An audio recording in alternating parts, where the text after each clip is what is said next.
Hello students, मैं हूं सुधांशु शेखर। स्वागत करता हूं आप सबका हमारे यूट्यूब चैनल अध्ययन मिरर पर। स्टूडेंट्स, आज के वीडियो में हम लेकर आए आप सबके लिए बहुत ही इंटरेस्टिंग और बहुत ही ज़रूरी विषय गणित का एक ऐसा टॉपिक जो हमारे लगभग सारे कॉम्पिटिटिव एग्जाम्स में पूछे जाते हैं। तो आज की वीडियो बहुत इंटरेस्टिंग होने वाली है, तो इसके लिए आप जुड़ जाइए हमारे चैनल से और बने रहिए वीडियो के लास्ट तक। चलिए आगे चलते हैं।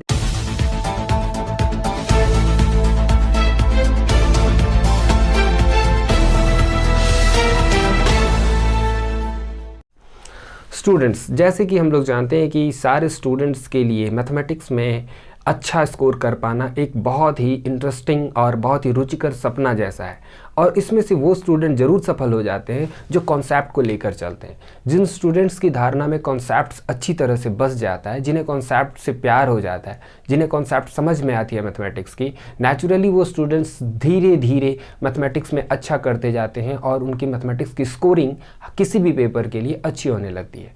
उन स्कोरिंग में एक हमारे मैथमेटिक्स के टॉपिक का बहुत ही बड़ा योगदान होता है जो लगभग सारे कॉम्पिटिटिव एग्जाम्स में पूछे जाते हैं। तो वो टॉपिक क्या है? वो टॉपिक है फ्रैक्शन।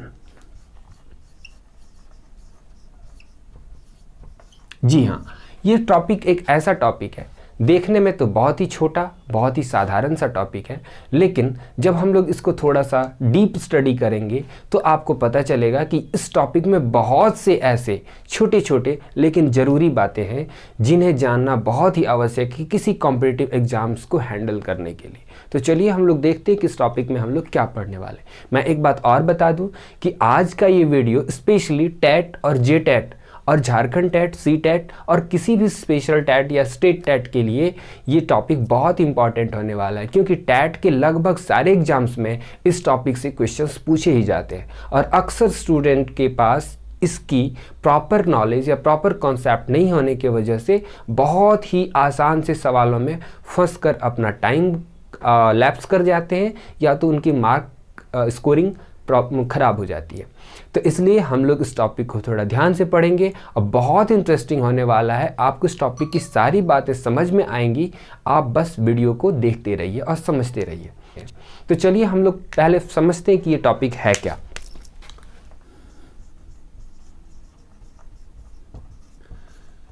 तो आज हम लोग पढ़ने वाले हैं फ्रैक्शन, जिसको हिंदी में कहते हैं भिन्न।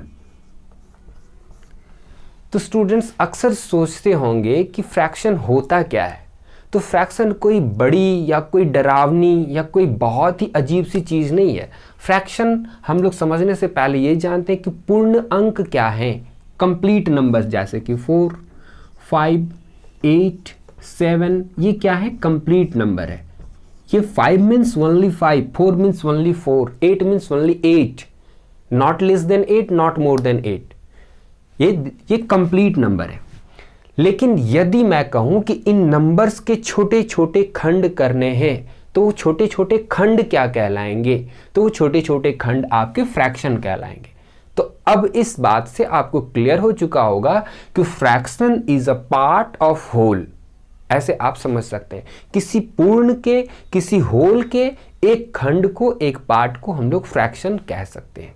तो चलिए अब इसको डिटेल में जानते हैं, समझते हैं कि फ्रैक्शन को कैसे समझाया जा सकता है। देखते हैं कि ये एक बिस्किट है। एग्जाम्पल के तौर पे ये एक बिस्किट लेते हैं हम लोग। इस बिस्किट को हमें दो बच्चों में बराबर बराबर बांटनी है। तो हमें कैसे बांटना है? दोनों को बराबर बराबर। हम लोग इसको बीच से तोड़ते हैं और दोनों को एक एक टुकड़ा दे देते हैं। तो ये पार्ट कहलाता है 1 डिवाइडेड बाय 2, यानी एक को हमने दो भागों में बांटा। 1 इज डिवाइडेड बाय 2, तो दूसरे का भी नाम सेम होगा, 1 इज डिवाइडेड बाय 2, क्योंकि दोनों तो बराबर भागों में बांटा था, हमने दोनों को बराबर भागों में बांटा था। अब देखिए, ये एक को हमने दो भागों में बांटा तो क्या नाम दिया? 1 इज डिवाइडेड बाय 2। अब चलिए थोड़ा सा और इसको समझते हैं।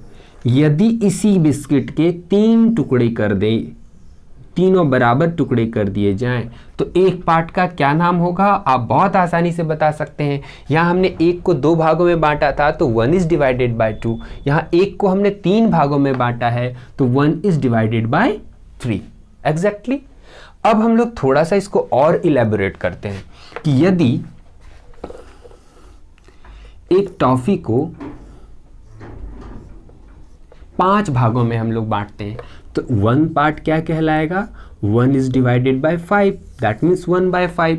दूसरा पार्ट क्या, ये भी पार्ट 1/5 कहलाएगा, यानी सारे पार्ट 1/5 कहलाएंगे, क्योंकि सारे पार्ट बराबर हैं, बराबर टुकड़ों में हमने इसे बांटा है। ये सारे पार्ट 1/5 है। अब एग्जाम्पल के तौर पे इसको समझने के लिए हम लोग देखते हैं कि या क्या इन दोनों को ऐड करने से पूरा 1 बनता है फिर से। तो देखिए 1/2 प्लस 1/2 ऐड करेंगे तो ये टोटल 1 हो जाएगा। उसी तरह 1/3 को 3 बार यदि ऐड करेंगे तो ये टोटल 1 हो जाएगा, यानी तीनों बराबर टुकड़े जिसको हमने अलग अलग टुकड़े में किया था 3 टुकड़े में, उन तीनों को फिर से जोड़ने पर 1 हो जाएगा। इसका मतलब है कि हमारी संकल्पना सही चल रही है। अब चलिए थोड़ा सा और इसको एग्जाम्पल में मैं बता दूं कि एग्जाम में ऐसे भी क्वेश्चन पूछ लिए जाते हैं, जैसे एक मैं बता रहा हूं एग्जाम्पल के साथ।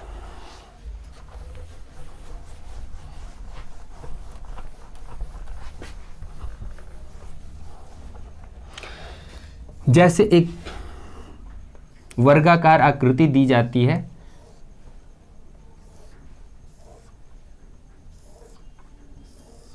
इसमें चारों तरफ से बॉक्सेस बनाए जाते हैं, यानी कि टोटल स्क्वायर ऐसे बनाए जाते हैं। इसमें से कुछ ऐसे कलर की गई बॉक्स होती हैं,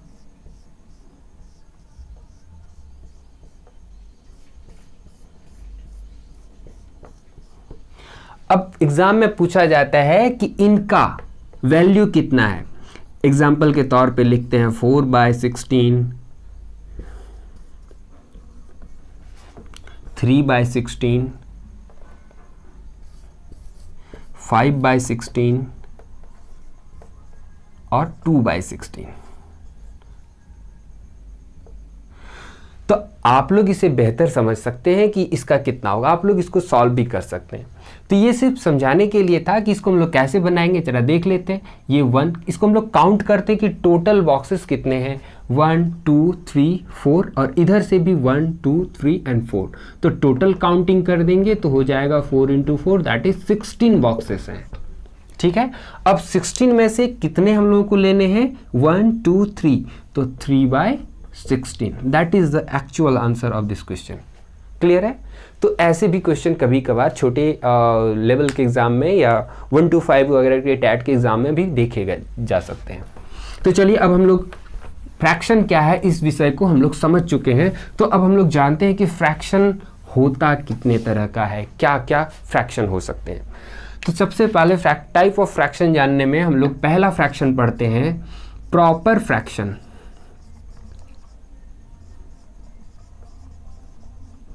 प्रॉपर फ्रैक्शन, इसको हिंदी में कहते हैं उचित भिन्न।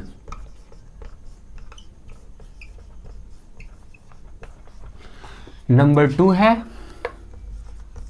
Improper fraction.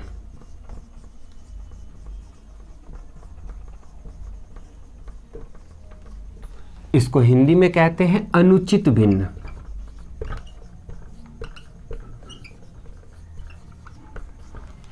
नंबर 3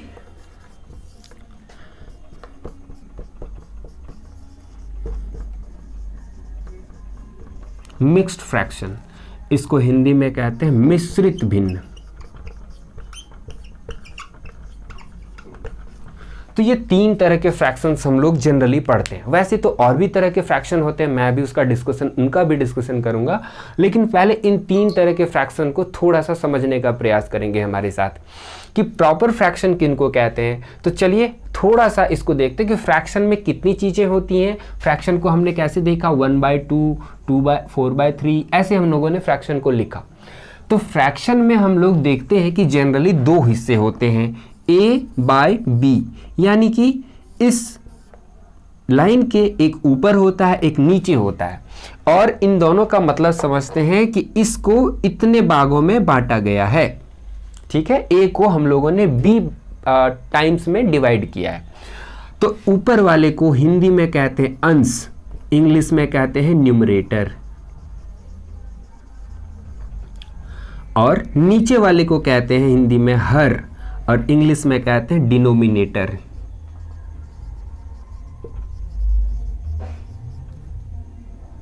ठीक है, बहुत ही क्लियर है, सिर्फ नाम है, ऊपर वाले हिस्से का नाम अंश है, नीचे वाले हिस्से का नाम हर है। अब आप इसको समझ चुके होंगे।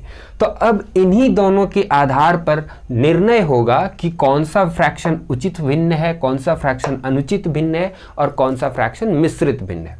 तो चलिए हम लोग देखते हैं कि जब न्यूमरेटर क्या हो, छोटा हो, और डिनोमिनेटर बड़ा हो, तो वो उचित भिन्न होता है। यहाँ हम शॉर्ट में हम लोग इसको लिख सकते हैं, मैं यहाँ पे लिख दूं numerator is less than denominator, तो वो उचित भिन्न होगा। एग्जाम्पल के तौर पे आप लोग समझ सकते हैं 3/5, ठीक है, 4/7, 9/11, ये सारे क्या है, उचित भिन्न है, प्रॉपर फ्रैक्शन है। अब इम्प्रॉपर फ्रैक्शन क्या होगा, जस्ट उल्टा, जैसे कि नाम से उल्टा लग रहा है वैसे ही ये उल्टा हो जाएगा। न्यूमरेटर बड़ा हो जाएगा, डिनोमिनेटर छोटा हो जाएगा। Numerator is greater than denominator, तो ये अनुचित भिन्न कहलाएगा। जैसे इसी को उल्टा करके आप लिख सकते हैं 5/3 is improper fraction, 11/9 is improper fraction. तो ये आप दो फ्रैक्शन को अच्छी तरह से समझ चुके होंगे। अब हम लोग चलते हैं कि मिश्रित भिन्न क्या है, मिक्स्ड फ्रैक्शन क्या है। तो जब एक पूर्ण संख्या को किसी प्रॉपर फ्रैक्शन के साथ लिख दिया जाए तो वह मिश्रित भिन्न हो जाता है। जब किसी पूर्ण संख्या को प्रॉपर फ्रैक्शन के साथ लिख दिया जाए तो वह मिश्रित भिन्न होता है। जैसे कि 2 होल 4/7, जब इन दोनों को ऐसे इसको समझने का प्रयास करेंगे कि 2 जोड़ 4/7, यानी कि 2 पूर्ण संख्या है और ये फ्रैक्शन है, इन दोनों को जब जोड़कर लिखेंगे तो वो मिश्रित भिन्न कहलाएगा। इसको ऐड करने पर कितना होता है, इसको हम लोग ऐसे भी लिख सकते हैं 2.4/7। अब इसको सॉल्व कैसे करते हैं, इन दोनों का मल्टीप्लिकेशन होता है, जो भी प्रोडक्ट होता है मल्टीप्लिकेशन के बाद जो भी आता है उसको 4 से ऐड करते हैं। 7 2 14 + 4 दैट इज 18/7, ये हो जाता है आंसर। तो ये मिश्रित भिन्न है। हम लोगों को ये सब चीज़ें समझना आवश्यक है ताकि हम लोग आगे के क्वेश्चंस में थोड़ा सा अच्छे से पकड़ पाएं कि क्या कहा जा रहा है। तो चलिए, ये 3 तरह के फ्रैक्शंस आप समझ गए होंगे, और भी कुछ तरह के फ्रैक्शंस होते हैं, उसको हम लोग देखते हैं।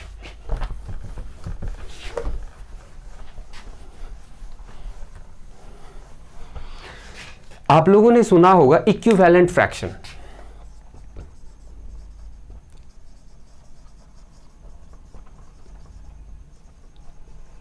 इसको कहते हैं समतुल्य भिन्न। ये समतुल्य भिन्न क्या होते हैं, तो समतुल्य भिन्न जैसे कि अगर हमने लिखा 2/3, 2/3 के समतुल्य भिन्न क्या होंगे, समतुल्य यानी कि दोनों का वैल्यू लगभग बराबर हो। अब कैसे बराबर होगा वैल्यू, इक्वल तो दिखेगा नहीं, 2/3 के इक्वल 2/3 ही है, लेकिन समतुल्य इक्विवेलेंट का मतलब होता है कि दोनों की तुलना एक दूसरे करने पर दोनों समान निकले। तो तुलना कैसे करेंगे, तो हम लोग न्यूमरेटर और डिनोमिनेटर में कुछ इक्वल वैल्यू से जब मल्टीप्लाई करते हैं या डिवाइड करते हैं तो दोनों स्थितियों में हमें इक्विवेलेंट फ्रैक्शन प्राप्त होता है। यदि दिए गए फ्रैक्शन के न्यूमरेटर और डिनोमिनेटर में हम लोग इक्वल चीज से मल्टीप्लाई करते हैं, एग्जांपल के लिए 2/3 हमारे पास दिया गया है, हम ऊपर में 4 से मल्टीप्लाई करते हैं और नीचे भी 4 से मल्टीप्लाई करते हैं, देयर आफ्टर जो फ्रैक्शन हमें प्राप्त होता है 4 2 8 और 3 4 12। तो 2/3 और 8/12 ये दोनों कैसे फिर फ्रैक्शन कहलाएंगे, इक्विवेलेंट फ्रैक्शन कहलाएंगे, समतुल्य भिन्न कहलाएंगे। ठीक है, तो ये समतुल्य भिन्न आप समझ गए। इस तरह से एक फ्रैक्शन के कई समतुल्य भिन्न बनाए जा सकते हैं, उसमें आप इक्वल चीज़ों से न्यूमरेटर और डिनोमिनेटर में मल्टीप्लाई करते रहेंगे, आपको कई समतुल्य भिन्न मिलते रहेंगे। चलिए अब आगे देखते हैं।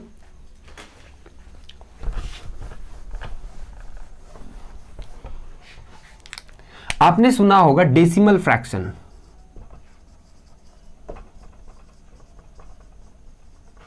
इसको कहते हैं दशमलव भिन्न।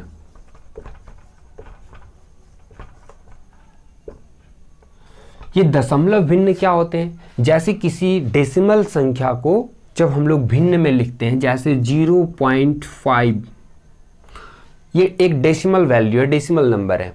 इनको अब हम लोग फ्रैक्शन में लिखते हैं तो क्या करते हैं, कैसे लिखते हैं, इस डेसिमल के बदले नीचे 1 लगाते हैं और डेसिमल के बाद जितनी संख्याएं हैं उतना 0 लगा देते हैं।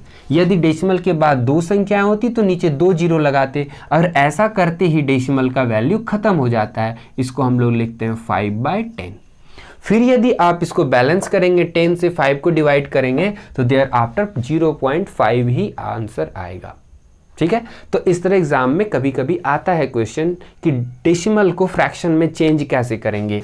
तो जैसे कि 0.043 इसको हम फ्रैक्शन में चेंज करना है, तो जैसे हमने बताया वैसे करना है। क्या करना है, इसके नीचे एक लाइन ये लगाते हैं हम लोग फ्रैक्शन में चेंज करने के लिए और डेसिमल के नीचे 1 लिखते हैं और 3 डिजिट इसके बाद है, डेसिमल के बाद 3 डिजिट्स हैं, इन तीनों डिजिट के बदले 3 0 लगाएंगे तो ये आपका आंसर हो जाता है 43 डिवाइडेड बाय 1000।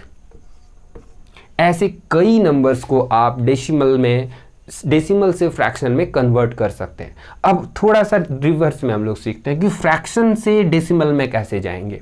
तो चलिए देखते हैं फ्रैक्शन से डेसिमल में कैसे जाएंगे। यदि कोई एक फ्रैक्शन दिया है 4/5 तो इसका एक तरीका है कि इस 5 से 4 को डिवाइड करना है। अभी हमने पढ़ा था कि फ्रैक्शन का मतलब है 4 is divided in 5 parts, that is 4/5। तो 5 से 4 को डिवाइड करते हैं, जो हमारा ट्रेडिशनल मेथड है। इस मेथड से डिवाइड करते हैं तो 4 को डिवाइड नहीं कर सकते हैं, तो इसमें क्या करते हैं, 0 से 0 लगा के एक यहाँ पर जो डेसिमल उस डेसिमल को यहाँ पे लगा देते हैं और यहाँ पर एक 0 आ जाता है, यानी डेसिमल के बाद जो अगेन 0 है। तो फिर 5 8 जब 40 आता है, ये कैंसिल हो जाता है, यानी कि 0.8 आंसर आ जाता है। जब हम लोग 5 से 4 को डिवाइड करते हैं तो आंसर आता है 0.8। आप ऐसे भी निकाल सकते हैं, लेकिन इसका एक मैं ट्रिकी मेथड बता दूं कि जब डिनोमिनेटर में 5 हो, 2 हो या कोई ऐसी संख्या हो जिसमें ऐसी संख्या से मल्टीप्लाई करने पर वो 10, 100 या 1000 के अंक में निकाला जा सके। जैसे 5 को हम 2 से मल्टीप्लाई करेंगे तो 10 आएगा। यदि 5 के जगह पर यहाँ 25 रहता तो उसको 4 से मल्टीप्लाई करते तो 100 आ जाता है ना। तो उसी तरह यदि कोई डिनोमिनेटर में ऐसी संख्या हो जिसको हम किसी दूसरी संख्या से मल्टीप्लाई करके इन अंकों में तोड़ सकते हैं तो डेसिमल में चेंज करना बहुत ही आसान हो जाता है। और एग्जाम में ऐसी ट्रिक का इस्तेमाल करने के लिए ऐसे क्वेश्चन पूछे जाते हैं। तो देखते हैं कि यदि इसको हम लोग इस ट्रिक से बनाते तो कैसे बनाएंगे। 4/5 तो हम लोग 2 से ऊपर और नीचे दोनों मल्टीप्लाई करते हैं। अभी हमने पढ़ा था कि ऊपर और नीचे समान चीज से मल्टीप्लाई या डिवाइड कर सकते हैं। तो अब ये कितना हो जाता है, 4 2 8 डिवाइडेड बाय 10। अब 10 से 8 को डिवाइड करेंगे तो इसका मतलब है जब डेसिमल लगाएंगे उसके लिए क्या करते हैं, जितने 0 होता है नीचे उतने डिजिट बाद डेसिमल उठाकर रख देते हैं, तो यही उसका आंसर होता है। चलिए ये चीज़ सीख गए। तो अब हम लोग एक और भी इंपॉर्टेंट चीज़ को सीखने वाले हैं, जिसमें से कभी कभी एग्जाम में ये भी क्वेश्चन पूछा जाता है कि 2 फ्रैक्शन में देखना है कि कौन सा बड़ा है कौन सा छोटा है, यानी फ्रैक्शन को कैसे पहचानेंगे कि बड़ा और छोटा कौन सा है। तो उसके लिए मैं बहुत ही कॉन्सेप्चुअल चीज़ बता रहा हूँ, ध्यान से देखेंगे। जैसे कि कोई 2 फ्रैक्शन है 4/5 और 4/8, इन दोनों में कौन बड़ा है कौन छोटा है। तो याद रखिएगा, जब न्यूमरेटर्स इक्वल हों और डिनोमिनेटर डिफरेंट हों तो फ्रैक्शन को पहचानना बहुत ही आसान है, और जब न्यूमरेटर्स अनइक्वल हों और डिनोमिनेटर्स इक्वल हों तो भी फ्रैक्शन को पहचानना बहुत ही आसान होता है। लेकिन इसमें से कैसे पहचानेंगे, जब न्यूमरेटर इक्वल हो और डिनोमिनेटर अनइक्वल हो तो जिसका डिनोमिनेटर बड़ा होगा वो फ्रैक्शन छोटा होगा, और जिसका न्यूमरेटर अनइक्वल हो डिनोमिनेटर इक्वल हो तो जिसमें न्यूमरेटर बड़ा होगा वो फ्रैक्शन बड़ा होगा। यहाँ पर इसको डिटेल में समझते हैं कि जब 4/5 4/8 देख रहे हैं कि दोनों के अंश यानी न्यूमरेटर बराबर हैं और डिनोमिनेटर दोनों के अनइक्वल है, नॉट इक्वल है, तो हम लोग क्या देखते हैं यहाँ पर कि ये फ्रैक्शन छोटा होता है। याद रखिएगा कि डिनोमिनेटर यदि बड़ा है तो फ्रैक्शन छोटा होगा, ठीक है। और इसमें जस्ट उल्टा होता है कि न्यूमरेटर बड़ा है तो फ्रैक्शन बड़ा होगा, ऐसा, ठीक है। तो ये एक सिंपल सा लॉजिकल और कॉन्सेप्चुअल तरीका है। इसको कैसे हम लोग समझ सकते हैं, इसको ऐसे भी समझ सकते हैं कि इसको एक ऐसे एग्जाम्पल से समझिए 1/2 एंड 1/3। अब ऐसे देखते हैं कि एक के 2 हिस्से किए जाते हैं, एक के 3 हिस्से किए जाते हैं, तो दोनों में से कौन सा हिस्सा बड़ा होगा, इसका हिस्सा बड़ा होगा। तो ये हम लोग ऐसे देखते हैं कि ये 1/3 छोटा होगा, यानी कि जिसका डिनोमिनेटर बड़ा है तो वो फ्रैक्शन छोटा होगा। अब इसमें उसी तरह से 4/5 और 8/5, तो 4 के 5 हिस्से करेंगे और 8 के 5 हिस्से करेंगे, तो नेचुरली 8 के जब 5 हिस्से करेंगे तो बड़ा होगा और 4 के 5 हिस्से जो होंगे वो छोटे होंगे। तो इस हिसाब से हम लोग इसको दो फ्रैक्शन में तुलना करने के लिए आसानी से समझ सकते हैं कि कैसे हम लोग समझ सकते हैं यदि फ्रैक्शन के या तो न्यूमरेटर्स इक्वल हो या डिनोमिनेटर इक्वल हो। अब देखते हैं कि कभी ऐसी सिचुएशन भी आ सकती है कि न्यूमरेटर और डिनोमिनेटर में से कोई भी इक्वल ना हो, तो वहां पर हम लोग क्या लॉजिक लगाते हैं। देखिए, जब ऐसा फ्रैक्शन हो कि 3/5 और 6/4, 6/3, तो इसमें हम लोग कैसे पता करेंगे कि कौन सा बड़ा है, क्योंकि ना तो न्यूमरेटर्स इक्वल है ना डिनोमिनेटर्स इक्वल है। तो हम लोग क्या करते हैं, एक सिंपल ट्रेडिशनल मेथड है कि इस 3 को यहां से मल्टीप्लाई करके लिख देते हैं, 3 3 जा 9, और 5 को 6 से मल्टीप्लाई करके लिख देते हैं, 5 6 जा 30। अब हम लोग नोटिस करते हैं कि 9 बड़ा है या 30 बड़ा है। यदि 30 बड़ा है तो 6/3 बड़ा हो जाएगा, 3/5 छोटा हो जाएगा। इसी को और हम लोग मैथमेटिकली साइंटिफिक वे से अगर देखना चाहे तो कैसे देख सकते हैं, 3/5 और 6/3 को चेक करना है कौन सा बड़ा है। तो 3/5 और 6/3, इसमें से हम लोग 5 और 3 के एलसीएम ढूंढेंगे। 5 और 3 का एलसीएम 15 होगा, एलसीएम 15। अब दोनों के डिनोमिनेटर को 15 के इक्वल बनाना है, तो 3/5 में डिनोमिनेटर को 15 बनाने के लिए 3 से मल्टीप्लाई करेंगे 5 में, 5 3 जा 15, तो नीचे मल्टीप्लाई करेंगे तो ऊपर, यानी अंश और हर दोनों में मल्टीप्लाई करना होता है। अब ये फ्रैक्शन का इक्विवेलेंट फ्रैक्शन हो गया 9/15। अब उसी तरह 6/3 को लेंगे, 6/3 में डिनोमिनेटर को 15 बनाने के लिए 5 से अंश और हर दोनों में मल्टीप्लाई करेंगे, न्यूमरेटर और डिनोमिनेटर दोनों में मल्टीप्लाई करेंगे, तो अब ये फ्रैक्शन हो जाता है 30/15। ठीक है, अब दोनों फ्रैक्शन के इक्विवेलेंट फ्रैक्शन हमारे पास उपलब्ध हो गए, 9/15 एंड 30/15। अब ये हमारे पुराने वे को फॉलो कर रहा है कि जब फ्रैक्शन के डिनोमिनेटर्स इक्वल हों तो न्यूमरेटर में जो बड़ा होता है उसकी वैल्यू बड़ी होती है, यानी कि ये 30/15 बड़ा है। तो उसी तरह से हम लोग यहाँ पर पहले ढूंढ लिए थे अपने ट्रेडिशनल मेथड से। अब इसी में क्वेश्चन में ऐसे भी दिया जा सकता है कि 2 4 और भी भिन्न हो एक साथ और उनको आरोही या अवरोही क्रम में लगाना है।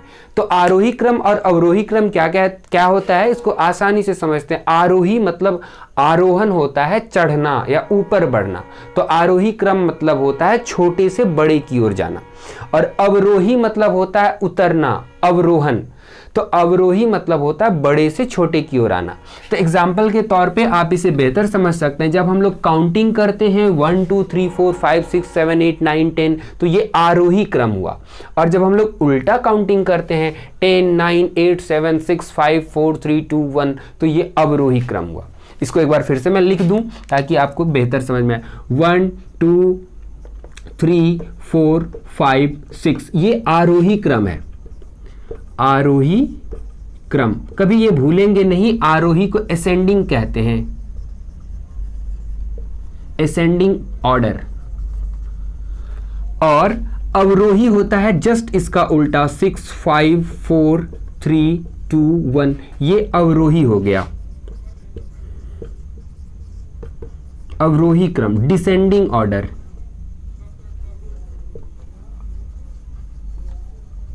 तो आरोही और अवरोही आप समझ चुके हैं। तो यदि फ्रैक्शंस को पहचान लेंगे कि कौन सा फ्रैक्शन बड़ा है कौन सा फ्रैक्शन छोटा है, तो आप उसे आरोही अवरोही क्रम में आसानी से सजा सकते हैं। और फ्रैक्शंस को सजाने के लिए एक ही वे है आपके पास, जो हम लोग अभी तुरंत देखें कि फ्रैक्शंस के सारे डिनोमिनेटर्स का एलसीएम निकाल लेंगे।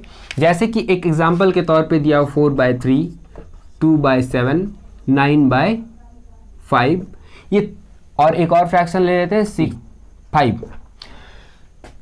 यदि इन चारों फ्रैक्शन को असेंडिंग या डिसेंडिंग ऑर्डर में लगाने के लिए दिया जाए, एग्जाम में कभी पूछा जाता है कि इनको असेंडिंग या डिसेंडिंग ऑर्डर लगाने पर सबसे बड़ी फ्रैक्शन क्या है, या तो फिर पूछा जाता है कि इनमें से सबसे छोटा फ्रैक्शन कौन सा है, तो आप इसको दो तरीकों से बना सकते हैं। पहला वे कि आप इनको डेसिमल में प्राप्त कर लें, 3 से 4 को डेसिमल डिवाइड करें, जो भी डेसिमल आएगा उसे यहाँ पर लिखें, 7 से 2 को डिवाइड करें, जो भी डेसिमल आएगा उसको यहाँ पर लिखें, 5 से 9 को डिवाइड करें और डेसिमल प्राप्त करें।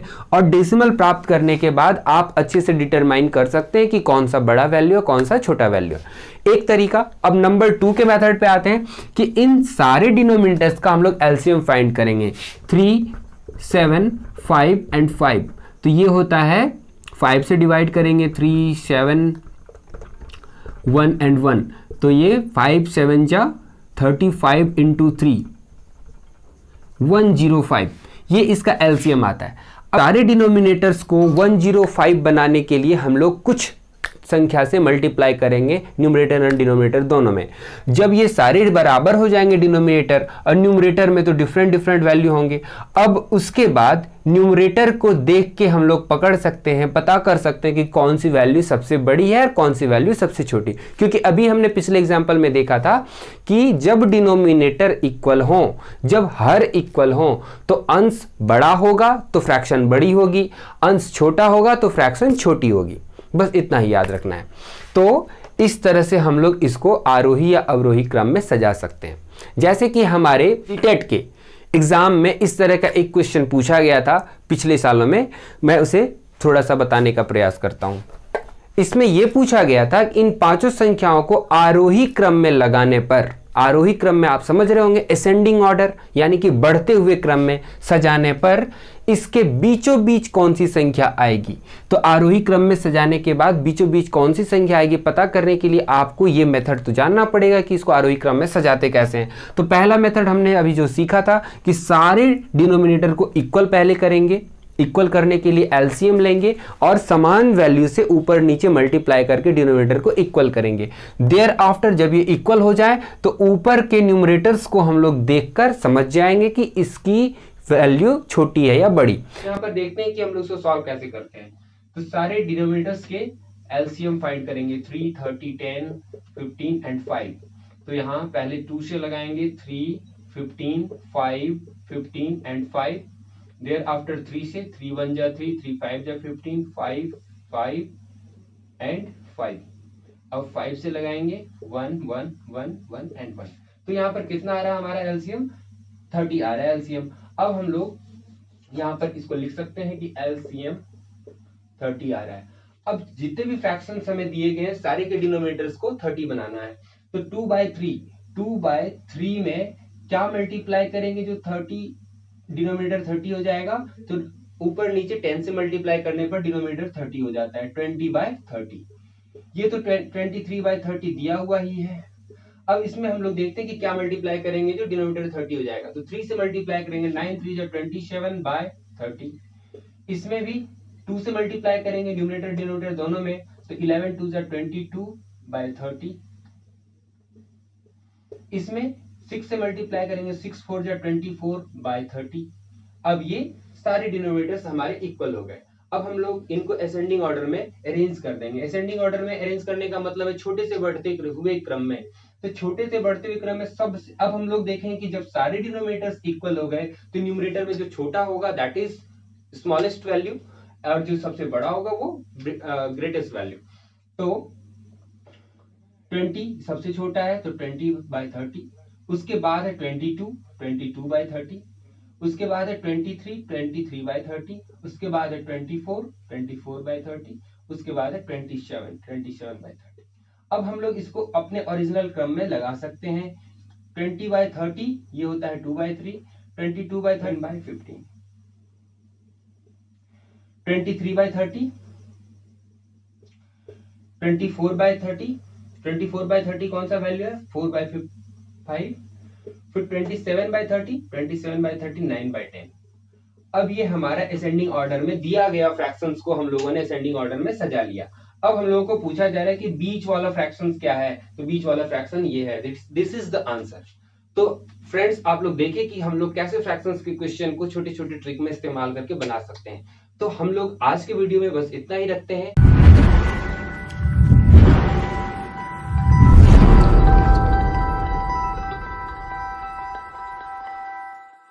फ्रेंड्स, वीडियो को कंक्लूड करने से पहले मैं आप लोगों से एक इंपॉर्टेंट जानकारी शेयर करना चाहता हूं कि यदि कोई स्टूडेंट, कोई फ्रेंड जो सीटेट या जेटेट या किसी टेट एग्जाम की तैयारी कर रहे हैं, वो हमारे ऑनलाइन क्लासेस से जुड़ सकते हैं। हमारे ऑनलाइन क्लासेस में आपको टोटली 7 डेज सारे सब्जेक्ट्स की ऑनलाइन क्लासेस मिलती हैं। उनके लिए प्रॉपर टेस्ट सीरीज की व्यवस्था है। आप लोगों की प्रैक्टिस के लिए तरह तरह के क्वेश्चंस का कलेक्शंस हर रोज पेश किया जाता है, और यहाँ तक कि जितने भी सब्जेक्ट्स आपको पढ़ाए जाएंगे उनके सारे एक्सपर्ट आपको, स्पेशली वेल ट्रेंड एक्सपर्ट आपको इसके बारे में गाइडलाइन देंगे, आपकी प्रैक्टिस कराएंगे, आपकी तैयारी को और भी बेहतर बनाएंगे। तो यदि आप टेट के बदले हुए सिलेबस को देखकर थोड़ा सा भी अपने भविष्य के बारे में जागरूक हैं, सोच रहे हैं कि टेट एग्जाम क्लियर करना है, तो हमारा सलाह है कि आप हमारे ऑनलाइन क्लासेस से जरूर जुड़ें।